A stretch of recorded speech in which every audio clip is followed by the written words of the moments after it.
नमस्कार, cents all the time से मैं हूं कोमल। अक्सर हम कहते हैं कि मेरी आवाज़ ही पहचान है, घर पहचान सको। अपनी आवाज़ के ज़रिए हम लोगों तक अपनी दिल की बात पहुंचाते हैं।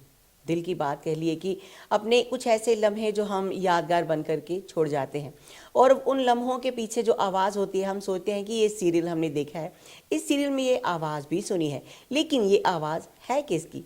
अक्सर जो लोग पर्दे के पीछे काम करते हैं, जब वो सामने आते हैं तो हम चकाचौंध रह जाते हैं कि क्या ही बात है, ये पर्सन की आवाज़ थी या फिर ये पर्सनैलिटी की आवाज़ थी। तो चलिए आज हम बात करवाते एक ऐसे फनकार की जिन्होंने अपनी ज़िंदगी में बहुत ही स्ट्रगल किया, बहुत ही अपनी जर्नी को खुशहाल बनाया और अपना एक अलग तरीके से नाम रोशन किया। कहते हैं अगर हम कहीं भी हो, चाहे वो हम यूपी बिहार में हो, चाहे किसी कंट्री में हो, लेकिन अपनी आवाज़ के ज़रिए पूरी दुनिया में, पूरे सोशल मीडिया पे छाए रहते हैं। तो चलिए बातचीत करवाती हूँ बेहतरीन गायक चरणजीत सिंह सोंधी। चलिए कहते हैं मुलाकात रंग संगीत दे। चरणजीत सिंह सोंधी जी, बहुत बहुत स्वागत। Thank you so much. आपके सभी दर्शकों को मेरा नमस्कार। चरणजीत सिंह जी की बात करें तो इन्होंने अपने फील्ड में इतना नाम कमाया है, हर आर्टिस्ट के साथ इनकी बहुत ही बाकमाल परफॉर्मेंस रही है। लेकिन ज़िंदगी की जर्नी के बारे में करेंगे बातचीत। जी सर। मेरा जन्म मध्य प्रदेश में हुआ है और 2000 में मैं मुंबई गया एक दोस्त को छोड़ने। वो मुझे मुंबई छोड़ आया तो मुझे थोड़ा बहुत गाना मैं जानता था, लेकिन मुझे लगा कि मुझे भी ट्राई करना चाहिए, क्योंकि वो जिस दोस्त को मैं छोड़ने गया था मुंबई, वो मुझे मुंबई छोड़ के आ गया। तो वहाँ पे मैंने फिर टी सीरीज़ कंपनी में अपना ऑडिशन दिया। ऑडिशन देने के बाद सन 2001 में मेरा पहला गणपति का एल्बम हे गणपति तेरा नाम बड़ा वो रिलीज़ हुआ, और साथ में उसके बाद मैंने फिल्मी गानों पर भजन गाना स्टार्ट किया। उसमें मेरे साथी कलाकार थे जावेद अली, सोहम, प्रिया भट्टाचार्य, प्रीति पिंकी, कल्पना, शैलजा, ये इंडिया के भी टॉप सिंगर हैं जी। और उसके बाद फिर मैंने बहुत सारे भगवानों के भजन गाए फिल्मी गानों के ट्रैक के ऊपर। वो मेरी शुरुआती सफ़र था मेरा जी। उसके बाद मैं 2005 में पहला मेरा पंजाबी एल्बम आया दर्द।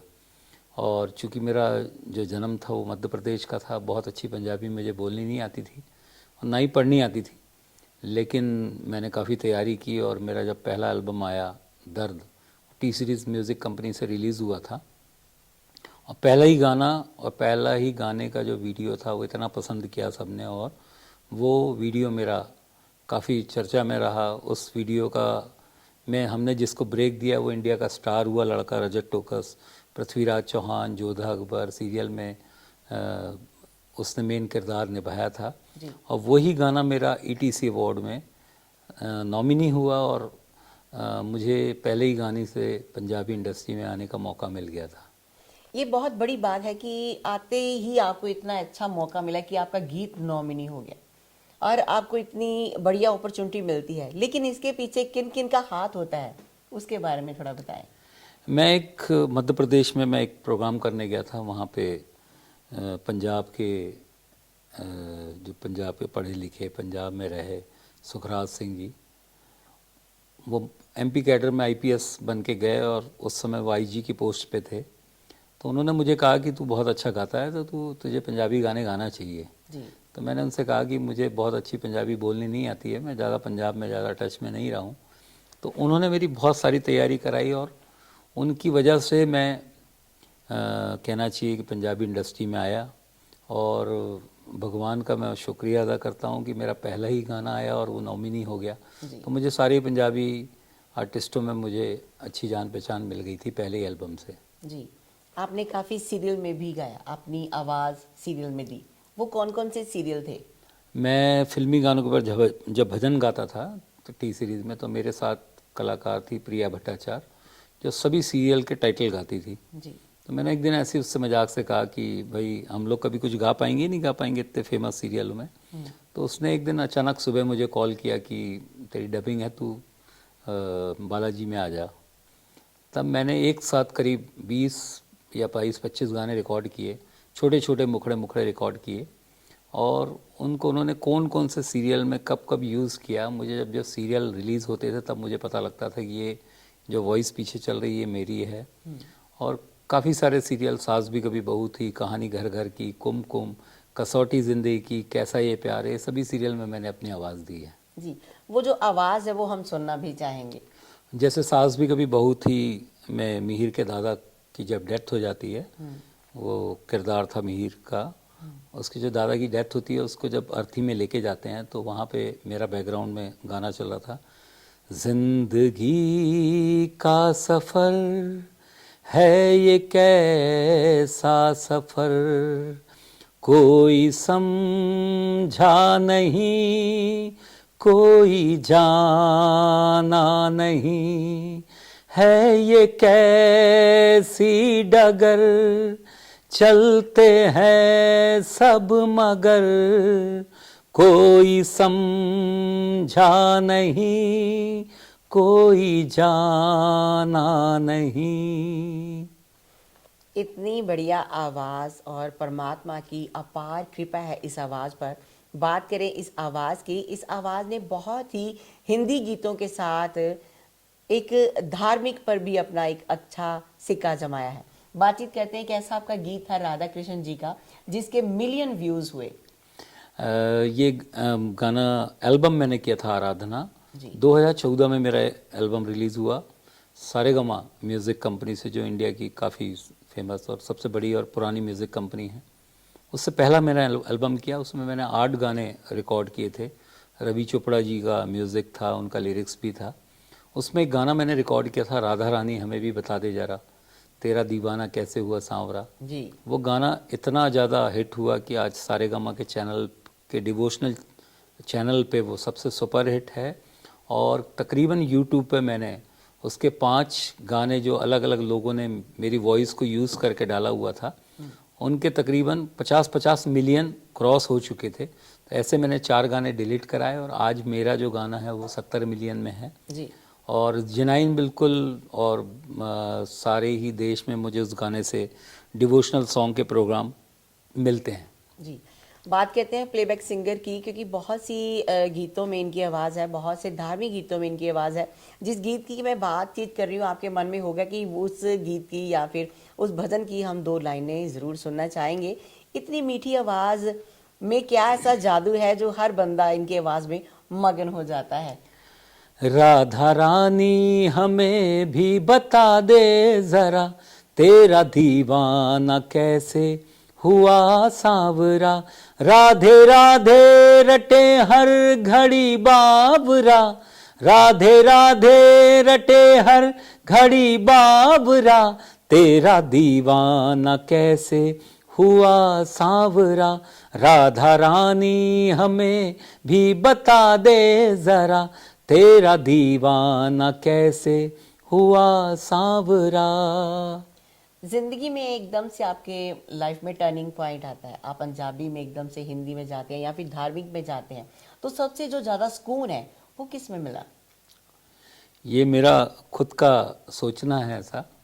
हालांकि गुरु गोविंद सिंह जी ने जब सिख धर्म बनाया था तो उन्होंने कहा था पहले नंबर पे दया, दया के बाद भक्ति, भक्ति के बाद कहा शक्ति, शक्ति के बाद कहा उन्होंने त्याग, और फिर 5वें नंबर पे कहा कि आप इंसान या आप सरदार या सिख कहलाओगे जब चारों चीज़ों को क्रॉस करोगे तब।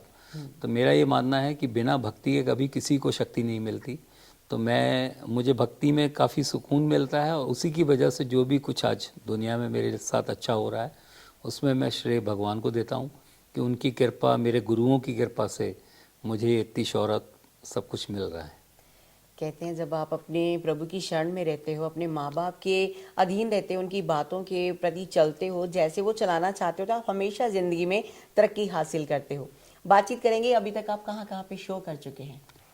मैं वैसे तो इंडिया के मैक्सिमम शहरों पे मैंने भजन या पंजाबी गाने या फिर फिल्मी बॉलीवुड गानों की परफॉर्मेंस की है, लेकिन इंडिया के साथ साथ मैंने 2 बार दुबई में शो किए हैं और एक बार अभी मैं इंग्लैंड यूके टूर करके आया हूँ। करौली फेस्टिवल मैंने किया जहाँ पे मैंने कुछ पंजाबी गाने और कुछ हिंदी गाने परफॉर्म किए, और जल्दी ही मैं कनाडा का मेरा टूर की बातचीत सारी फाइनल हो चुकी है और जल्दी मैं एक कनाडा के टूर में जाऊंगा।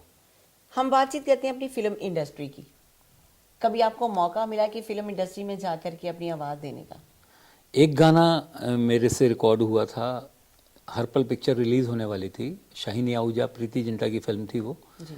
लेकिन कहते हैं ना, जब तक आपके भाग्य में नहीं होगा तब तक वो चीज़ आपको नहीं मिलेगी। वो गाना प्रीतम का म्यूज़िक था, प्रीतम दा का म्यूज़िक था और जावेद अख्तर जी का लिखा हुआ गाना था। वो गाना गाने का मुझे मौका मिला, लेकिन सडनली उस समय शाहीन आहूजा का कुछ प्रकरण हुआ, जिस वजह से वो फिल्म रिलीज़ नहीं हो पाई और वो गाना अभी भी रिकॉर्डेड पड़ा हुआ है। वो गीत है कौन सा, सुना सकते हैं आप? लम्हा लम्हा याद है मुझे, वो लम्हा याद है, हम तुम मिले थे जब गुलशन खिले थे, हम तुम मिले थे जब गुलशन खिले थे, खाई थी कसमें होंगे ना कभी हम तन्हा, लम्हा लम्हा याद है मुझे वो लम्हा। ऐसे लम्हे वैसे भी कभी भूलते नहीं हैं, जो अपनी दिल पे छवि छोड़ जाते हैं। कुछ ऐसी बातें भी हो जाती हैं जो मन में ही रह जाती हैं, जैसे ये गाना रिकॉर्ड हुआ पड़ा है लेकिन पता नहीं उसकी किस्मत कब खुलेगी, ये किस्मत का पिटारा कब जागेगा। तो बातचीत करना चाहेंगे आपकी पूरी लाइफ की जर्नी में कभी ऐसा कोई माहौल आया, कभी किसी ने लेग पुलिंग की हो? ऐसा चलता है हर लाइन में, ये चलता है कि, लेकिन मैं इन सब चीज़ों को दरकिनार करते हुए मैं कहना चाहता हूँ कि जब आपके भाग्य में होगा तो वो चीज़ आपसे कोई ले नहीं पाएगा जी। और अगर नहीं होगा तो आप कितनी भी कोशिश करके उसको पा भी लोगे तो उसका आउटपुट आपको या फाइनल रिजल्ट आपको नहीं मिलेगा। तो ये सब चीज़ें ज़िंदगी है, ज़िंदगी में चलती उतार चढ़ाव आते रहते हैं, खींचातानी होती रहेगी, लेकिन आप अपना काम पे ध्यान दो, ज़रूर आपको सक्सेस मिलेगी और आपका काम सफल होगा और लोगों को पसंद आएगा। जी बिल्कुल। आज के समय से लेकर के पहले के समय के मुताबिक आप कैसा आपको फील होता है कि पहले म्यूजिक में ज़्यादा रुझान था, अभी कम है, या फिर अभी जैसे नई नई यंग जनरेशन अपनी आवाज़ें के लिए पहुंचते हैं कि कुछ ट्यूनिंग हो जाती है, कुछ वो इफेक्ट लगा करके अपनी आवाज़ को बहुत बाकमाल बना लेते हैं, और कुछ ऐसे होते हैं जो रियाज करते रह जाते हैं, अपनी आवाज़ के दम से ही आगे आते हैं? देखिए, मतलब ये मेरा पॉइंट ऑफ व्यू है कि जैसा पहले था कि बहुत मुश्किल से मौके मिलते थे, लेकिन जिनको मौके मिलते थे वो बहुत तैयारी के साथ और बहुत पक्के होते थे जी। लेकिन आज बहुत सारे प्लेटफॉर्म आपके पास हैं, आपके पास बहुत सारे रास्ते हैं अपनी चीज़ को लोगों तक पहुंचाने के। लेकिन हाँ, मुझे ऐसा लगता है कि आपकी चीज़ वही चलेगी जो आपने रूह से गाई हो, अच्छे से, क्योंकि आपका किया हुआ स्ट्रगल कभी भी ख़राब नहीं जाता, उसका रिज़ल्ट आपको मिलेगा। आज नहीं मिलेगा, कल मिलेगा, कल नहीं मिलेगा, परसों मिलेगा, लेकिन रिज़ल्ट आपको ज़रूर मिलेगा।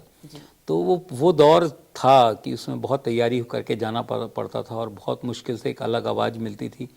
लेकिन आज का दौर, तो मैं किसी दौर को ये नहीं कहूँगा कि आज जो लड़के गा रहे हैं, हो सकता है वो अच्छा कर रहे हैं, लेकिन मुझे एक चीज़ का कभी कभी लगता है कि किशोर कुमार ने जैसा गाना गाया है या कोई पंजाबी सिंगर ने कैसा गाना गाया, तो आप उस गाने को जैसा उन्होंने गाया वैसा गाओ।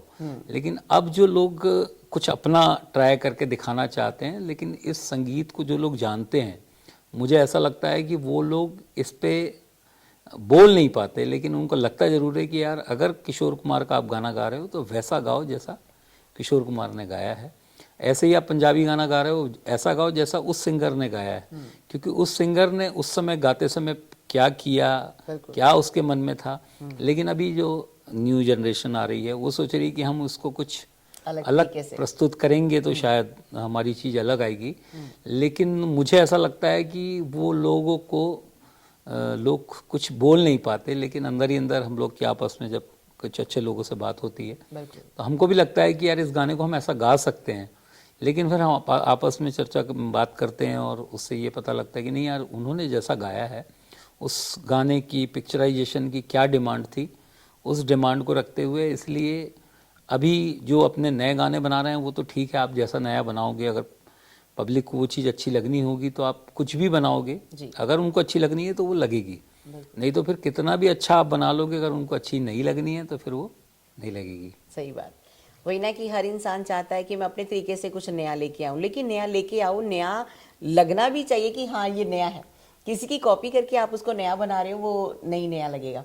आपके हिसाब से संगीत क्या है? मुझे ऐसा लगता है कि मैं तो बहुत छोटी जगह से मुंबई गया था, फिर मुंबई से पंजाब भी आया, फिर देश विदेश भी घूम चुका हूँ। मुझे ऐसा लगता है कि रियाज ही गुरु है, रियाज ही गुरु है, और जो रियाज करेगा वो राज करेगा। सही बात। तो अगर आप प्रैक्टिस करते हैं तो बहुत अच्छे हो जाएंगे आप। और संगीत जितना आप सीखते जाओगे उतना आप सागर के अंदर तैरते रहोगे, आपको किनारा नहीं पता लगेगा। अगर आप कव्वाली बहुत अच्छा गाते हो तो मुझे ऐसा लगता है कि शायद आप रोमांटिक सॉन्ग उतना अच्छा नहीं गा पाओगे। अगर रोमांटिक सॉन्ग बहुत अच्छा गाते हो तो आप गज़ल अच्छी नहीं गा पाओगे। अगर गज़ल बहुत अच्छी गाते हो तो मुझे ऐसा लगता है कि शायद आप भजन अच्छा नहीं गा पाओगे। लेकिन अगर सब चीज़ें आप अच्छी गा रहे हैं तो ये भगवान की कृपा है आपके ऊपर कि आप सब चीज़ें गा रहे हैं। तो मुझे लगता है कि संगीत में अभी क्लासिकल सीखना बहुत ज़रूरी है। लेकिन चूँकि शॉर्टकट अभी फिल्म इंडस्ट्री में या अभी मार्केट में शॉर्टकट अपनाया जा रहा है।